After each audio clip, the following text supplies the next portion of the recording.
অনেক খোঁজাখুঁজির পর পাওয়া গেল সেই দাদিটাকে, যে দাদিটা তারেক রহমানের বিষয়ে অনেক সুন্দর একটা কথা বলেছিল। আচ্ছা, এই ভিডিওটা পুরোপুরি দেখবেন, তাহলে বুঝতে পারবেন যে ওই দাদিটা কি বলেছিল। ভিডিওটা দেখে যান।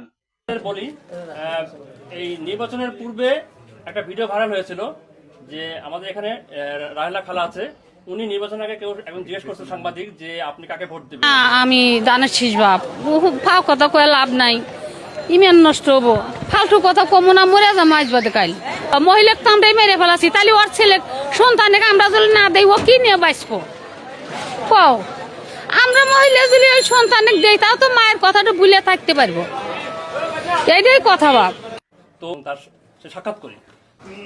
তারেক রহমান যে আপনাকে খোঁজ করেছে প্রধানমন্ত্রী হওয়ার পরে, এই বিষয়টি জানার পরে আপনার আসলে কি মনে হচ্ছে বা কেমন? আমার তার জন্য অনেক মায়া লাগে, অনেক তার জন্য মোহব্বত। কি জন্যে উনির বাবা মা কেউ নাই, আমার দুটো সন্তানের নাই, এই জন্যে আমার তারেক রহমান। আপনারা এই ভিডিওটা বেশি বেশি শেয়ার করে গোটা বাংলাদেশ ছড়িয়ে দিবেন, গোটা বিশ্ব ছড়িয়ে দিবেন।